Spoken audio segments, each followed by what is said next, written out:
Dios. Entonces, ¿usted cree que Ana no había hecho todo lo que decía la ley para dar a luz? Llevaba ofrenda, llevaba sacrificio, pero todavía no quedaba embarazada. Oraba, pero todavía no quedaba embarazada.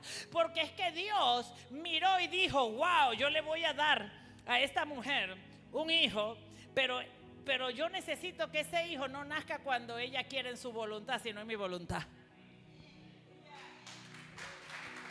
Dios dice, yo le voy a dar lo que ella quiere, pero lo voy a retrasar, porque tal vez tú debiste haber tenido eso antes, pero Dios lo retrasó para hoy, para este día lo retrasó Dios, porque Él quería usar eso para un propósito, que no una necesidad que tenía Ana, sino una necesidad que tenía la ciudad.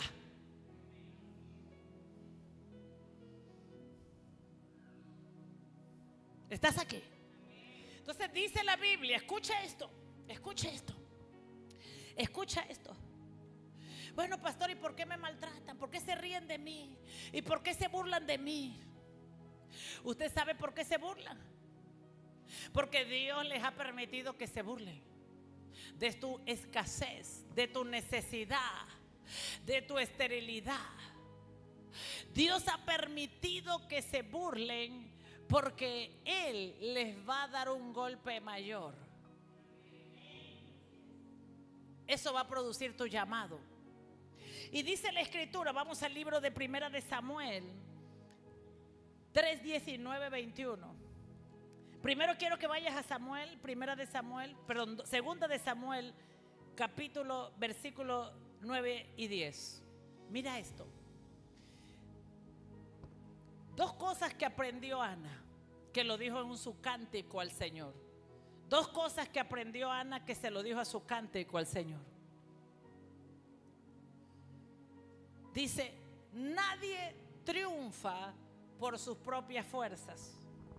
Diga conmigo, nadie triunfa. Ana estaba buscando su hijo en sus propias fuerzas. Ana estaba queriendo alcanzar algo en su propia fuerza. Y ella, en su cántico de adoración y gratitud a Dios por darle su hijo, una de las cosas, es muy lindo todo el cántico, capítulo 2, pero en el versículo 9, 10, ella dice: nadie triunfa, tú, tus hijos y tus siervos. Ese es, no, mija, Primera de Samuel 2, Primera de Samuel 2, 1 Samuel 2, 9 y 10. 1 Samuel 2, 1 de Samuel. Gracias. Vamos a leer. Él protegerá a sus fieles. Vamos a leerlo todo. Diga conmigo: Él protegerá a sus fieles, pero los perversos desaparecerán en la oscuridad. Nadie tendrá éxito solo por la fuerza. Los que pelean contra el Señor serán destrozados. Escúchame esto, escúchame lo que te voy a decir.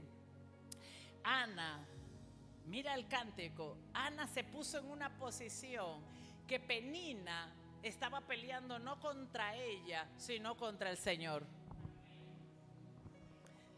Porque cuando tú tienes claro que tú eres un propósito de Dios en la tierra, cuando tú tienes claro que Dios te llamó, que Dios te escogió para hacer algo que tiene que ver con Él, tú tienes que saber que los que pelean contra ti, pelean contra el Señor. Voy a decirlo de nuevo. Los que pelean contra ti están peleando contra el Señor. Y por eso Ana, escucha esto, mientras que la boba de Penina se burlaba, se reía, se mofaba de su vida, Ana estaba afligida y llorando. Que no, escúchame esto, que la alegría de otros no te preocupen. Porque como los otros están de fiesta, yo tengo que aparentar estar de fiesta. No. Ana no estaba preocupada por el gozo de otros, por la alegría de otros, por el triunfo de otros. Que no te mueva el triunfo de otros, ni la ventaja de otros, sino que te mueva la voluntad de Dios. Entonces Ana sabía que aunque pareciera que todos los que estaban alrededor de ella prosperaban, le iba bien en el negocio, en la familia, en los hijos, avanzaba y ella se veía estéril, ella sabía que aún su esterilidad tenía propósito. Yo vengo a decirte que aún tu esterilidad tiene propósito. Entonces ella dice, pues ella se miró, como yo soy una mujer que tal vez tenga esterilidad en algunas áreas, pero aún esa esterilidad tiene un propósito de Dios. Entonces así se veía Ana. Así que los que pelean contra mí, los que pelean contra ti, contra el Señor pelea. Así que Ana sabía que Penina estaba peleando contra el Señor. ¿Estás aquí? Dice, los que pelean contra el Señor serán destrozados. Él retumba contra ellos desde el cielo. El Señor juzga en toda la tierra. Él da poder a su rey y aumenta la fuerza a su ungido. Está hablando de Jesús. Amén. Él dice que Él le da la fuerza a su ungido. Entonces tú tienes que saber que una vez tú aceptaste a Cristo, toda cosa que parece esterilidad en tu vida tiene un propósito. No nacer cuando la gente quiere, no nacer para complacer a la gente, sino nacer, tiene un propósito, nacer en el tiempo de Dios. Porque si nace antes, puede morir. Anota esto, todo lo que es forzado está destinado a morir. Anótalo. Todo lo que es forzado está destinado a morir. Todo lo que tú tienes que forzar está destinado a morir. Todo lo que tú tienes que hacer que ocurra está destinado a morir. Por eso, si la esterilidad da luz antes de tiempo porque tú la fuerces, está destinada a morir. Por eso tienes que aprender el método de Ana. ¿Qué hizo Ana? Fue a orar por su esterilidad. Fue a orar por lo que le afligía. Ten cuidado de que tu aflicción la quieras arreglar tú. Voy a decirlo de nuevo, porque la gente tiene como una habilidad para arreglar los problemas para no estar afligido. Pero cuando tú arreglas las cosas para no estar afligido, eso está destinado a morir. Por eso tú tienes que saber, escucha esto, tú sabes qué pudo haber hecho Ana. Ana pudo haberle dicho como Sara a Abraham: Oye, Elcana, y si yo tomo una empleada, una de estas mías sirvientas, y ella se acuesta contigo y tiene un hijo, y cuando el hijo nace yo pongo mis piernas para que el hijo nazca en mis piernas y sea como mío, como con tuyo. Así hizo Sara. Así hizo Sara. Y ese fruto está destinado a morir porque el pacto está con Isaac. Y todos los que son hijos de la fe están destinados a vivir eternamente. Todos los que son de la promesa están destinados a vivir eternamente.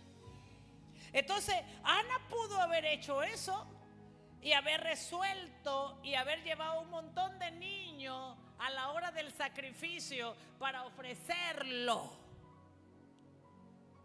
Pero se los pudo haber matado una plaga.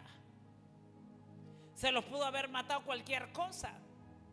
Por eso tú nunca tomes a la ligera una esterilidad en una área de tu vida.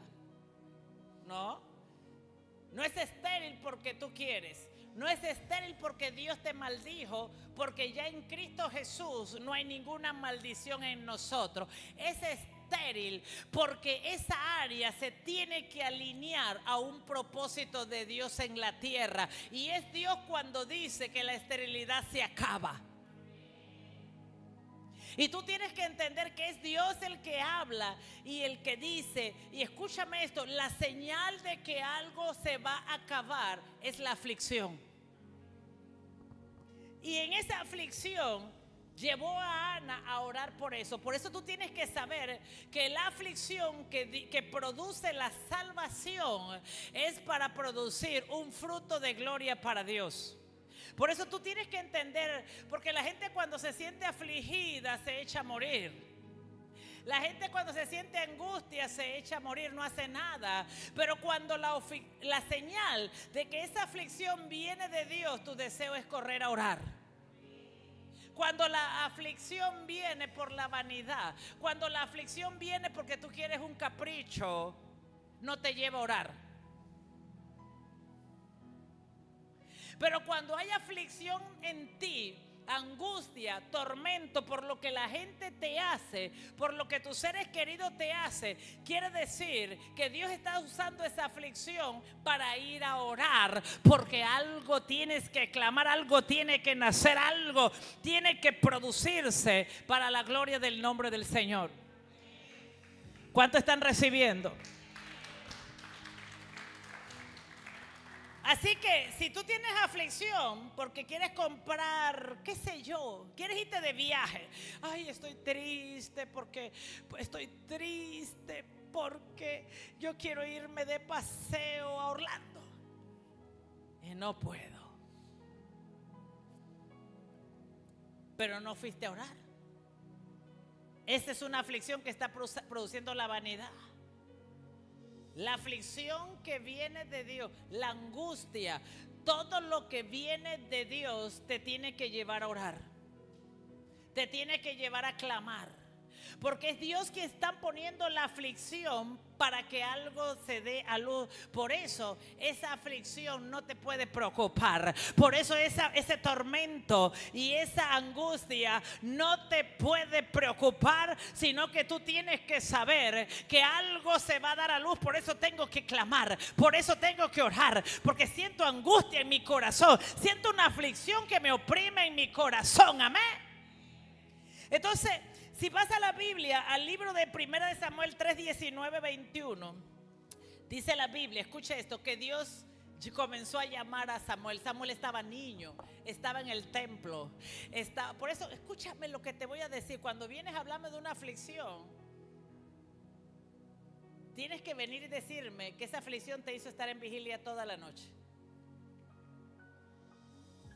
porque estabas orando. Pero si esa aflicción te hizo estar en vigilia toda la noche para buscar la mejor oferta en Instagram, no me la vengas a decir, porque es una aflicción de tu carne.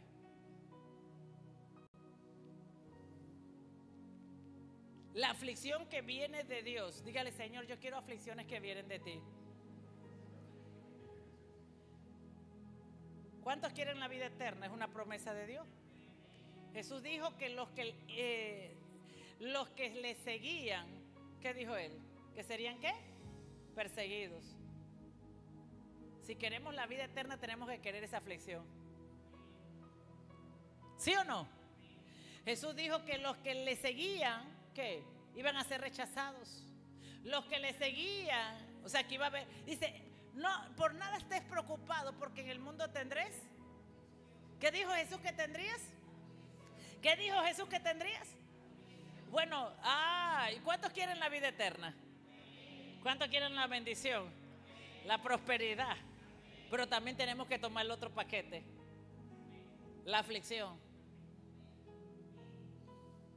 Los cristianos quieren todas las promesas de Dios, son en Él, sí, amén, correcto, incluyendo la aflicción. ¿Por qué? Porque la aflicción en Dios produce un fruto. Por eso usted tiene que saber que cuando usted se siente afligido por Dios, es porque algo se va a manifestar, es porque algo se tiene que producir, y usted es el canal para producirlo. Pero usted tiene que saber que si esa aflicción es de Dios, usted lo único que desea es orar. ¿Por qué? Porque la aflicción de Dios sabe que solo pariendo en el mundo espiritual, dando a luz en el mundo espiritual, lo de Dios se manifiesta. Así que la Biblia dice que Ana llevó al niño a Elí. Aquí está, yo le prometía esto. ¿Tú sabes cuántos hijos tuvo Ana después? 3 varones y 2 niñas. Que no se habla de ellos nada en la Biblia. No son prominentes en la Biblia. No se mencionan en la Biblia.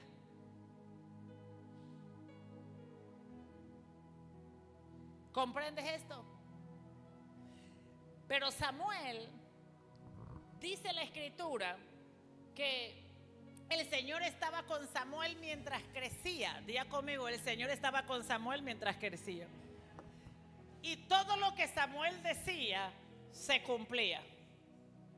No me vas a decir que lo que nace fácil es así de bueno.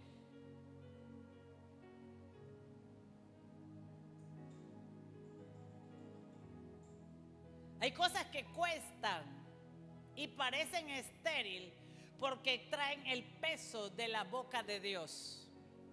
Y dice, y el Señor estaba con Samuel mientras crecía, y todo lo que Samuel decía se cumplía. Amén. Entonces todo Israel, desde Dan en el norte hasta Berseba en el sur, supo que Samuel había sido confirmado como profeta del Señor. Hasta ese entonces no había palabra. Hasta ese entonces no había revelación. Hasta ese entonces, pero había sacerdote. Estaba Elí y sus 2 hijos en el templo, oficiando los servicios, oficiando las reuniones, oficiando la misa, oficiando el culto. Pero no había revelación. ¿Tú entiendes esto? Pero había una mujer que no podía dar a luz un hijo. Y dice que dice la Escritura en el libro de Samuel, que Samuel fue entregado a Elí y Elí comenzó a crecer. Elí no escuchaba la voz de Dios, Samuel no escuchaba la voz de Dios. Así que Dios llamó a Samuel y le dijo, oye Samuel, y Samuel se levantaba e iba donde Elí, el sacerdote Elí, y le decía, heme aquí Señor, ¿para qué me llamaste? Y Elí le dijo, yo no te he llamado. Pero pasó un tiempo. Dice que él crecía. Y crecía en el Señor, crecía en el templo. Tú puedes estar aquí creciendo en el Señor y el Señor no haberte hablado. Pero tú puedes estar creciendo en el Señor y el Señor todavía no haberte dicho para qué te va a usar. Porque él crecía, dice la Escritura, y por segunda vez Samuel escuchó que le hablaron Samuel. Y él se levantó y fue donde Elí y le dijo, oye Elí, heme aquí mi Señor, dígame. Y entonces Elí le dijo, yo no te llamo. Por tercera vez Samuel escucha, Samuel, Samuel. Y Samuel se levanta, va donde Elí y le dice, heme aquí Señor, me volviste a llamar. Y Samuel le dice, no, este tiene que ser Jehová el que te está llamando. Así que yo te vengo a decir que un día de esto Dios te va a llamar y tú vas a escuchar la voz de Dios y la voz de su llamado. Y dice, escúchame lo que te voy a decir, porque nunca aparentes que tú escuchas a Dios y no lo escuchas. Porque a la gente le gusta decir, yo escuché a Dios y no escucha a Dios. Por eso tú tienes que saber que tú estás esperando escuchar a Dios. El día que Dios te llame y te dé tu asignación, tú lo vas a escuchar. Entonces no puedes inventarte que Dios te llamó. Tienes que esperar que Dios te llame. ¿Estás aquí? ¿Estás aquí? Porque no puedes forzar el propósito de Dios. No puedes forzar el plan de Dios. Dile, Señor, yo voy a esperar que tú me llames. Por eso tú tienes que saber, porque todo lo que se hace a la fuerza está destinado a morir. Y di conmigo esta palabra, yo no fui llamada para morir. Yo no recibí a Cristo para morir en el desierto, sino para vivir. Pastora, pero yo no escucho la voz de Dios. Está bien, espera. Yo no determino cuándo tú escuchas la voz de Dios. Es Dios quien determina cuándo te llama. Entonces, la tercera vez, Elí le dijo a Samuel: mira, la próxima vez que te está llamando es Dios. Y la próxima vez que te llame, tú le vas a decir: dígame, Señor, heme aquí, tu siervo te escucha. Y por primera vez Samuel escuchó la voz de Dios. Y ya estaba grandecito en el templo. Por primera vez escuchó la voz de Dios. Y con esto te quiero decir, escucha esto, que los hijos de Penina, la Biblia no dice que ellos escucharon la voz de Dios.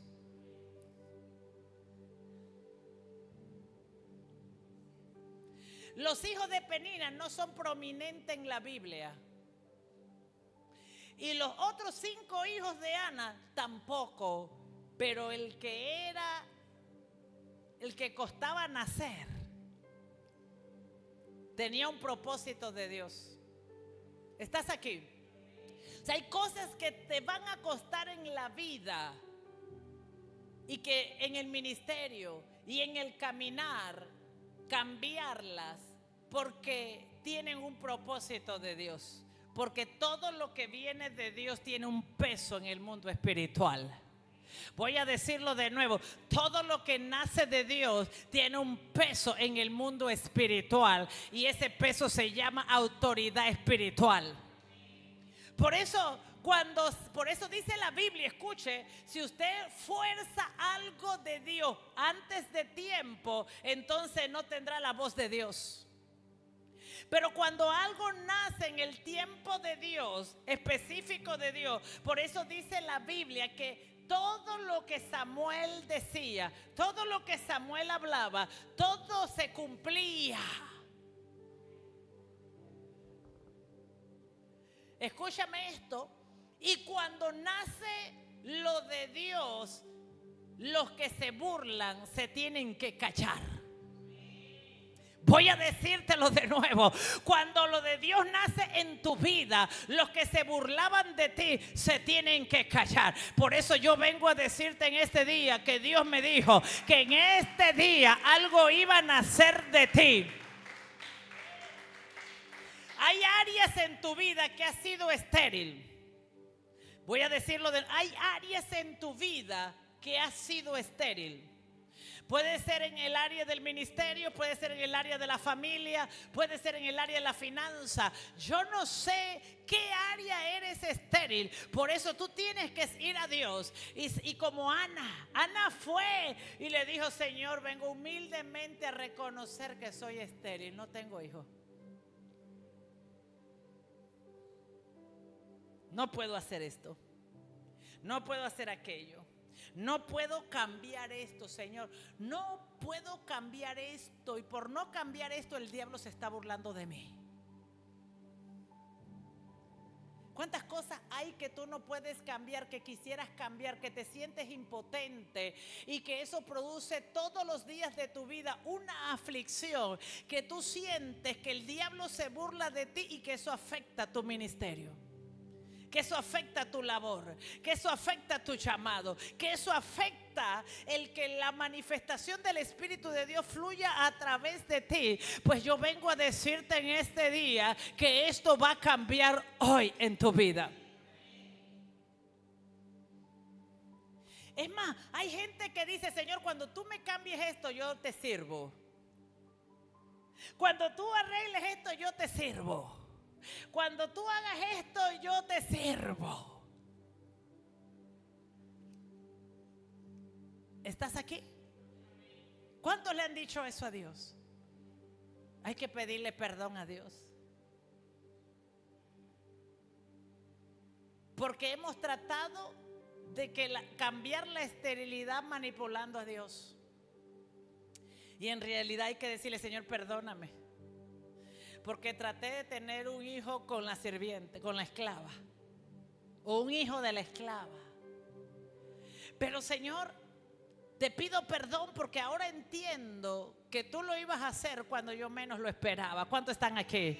Tú lo vas a hacer cuando yo menos lo esperaba. Ana estaba llorando ese día. Ana estaba afligida ese día, deprimida, estaba angustiada y seguro había pensado quitarse la vida. Y el marido estaba preocupado, pero lo que no sabía que esa era la señal de que Dios había determinado que su esterilidad terminaba al día siguiente. Al día siguiente, cuando iba a estar con su esposo, terminó la esterilidad. Y ese día ella concibió un hijo llamado Samuel. Amén. Concibió un hijo llamado Samuel, que nació en el tiempo exacto, que nació en el tiempo profético exacto. Quiero decirte que lo de Dios tiene que nacer en el tiempo profético exacto. Dice la Biblia que Elí y sus hijos, ellos servían en el templo. Cuando Ana iba al templo y parecía que en el templo todo estuviera bien, pero cuando Samuel creció en el templo, todo comenzó a caminar mal, pero ya Dios tenía a su Samuel. O sea, escucha esto, escucha lo que te quiero decir. Mira, los planes de Dios y los propósitos de Dios están creciendo. Diga conmigo, yo estoy creciendo. Yo estoy creciendo para tomar posición en el reino, para cumplir los planes y los propósitos de Dios. ¿Tú sabes qué fue lo que escuchó Samuel de Dios esa noche? La primera vez que Samuel escucha la voz de Dios, Dios mismo le dijo: lo que te voy a contar es terrible. Es terrible lo que te voy a contar. Es asombroso lo que te voy a contar. Y Elí al día siguiente buscó a Samuel y le dijo, en pocas palabras lo maldijo si no le decía todo lo que había escuchado de Dios. Así que tienes que decírmelo todo. Todo. Todo me lo tienes que decir. Y Samuel tuvo que decirse. Y Dios llamó, escúcheme lo que le voy a decir, Dios llamó a eso terrible y asombroso. Voy a buscarlo porque te lo quiero leer. Búscame. Primera de Samuel 3:11. Escucha esto, porque esto es lo que Dios va a hacer en la tierra en los próximos días. Esto es lo que Dios va a hacer en América en los próximos días. Dice Primera de Samuel 3:11, 12. Ya estamos ahí. Ajá. Entonces el Señor le dijo a Samuel: estoy por hacer algo espantoso en América. Dilo de nuevo. Estoy por hacer algo espantoso en América. Llevaré a cabo todas mis amenazas contra Elí y su familia de principio a fin. Escucha, escucha. Dios está por hacer algo asombroso en América. Y Dios va a llevar todos sus planes de principio a fin en América completa. Es algo asombroso. Y dice, sigue allá. Y dice el versículo 13: ya le dije que por la maldad de sus hijos he condenado a su familia para siempre. Y él sabía que estaban blasfemando contra Dios, sin embargo no los refrenó. Por lo tanto, hago este juramento en contra de su familia: ningún sacrificio ni ofrenda podrá lograr jamás el perdón de ellos. Escúchame lo que te voy a decir. Porque tu activación, tu detonación en el llamado, en el ministerio, en tu vida, en tu profesión, en tu familia, no está retrasado o Dios se ha olvidado de ella, sino que ella tiene que alinearse a algo poderoso y grande que Dios va a hacer en América.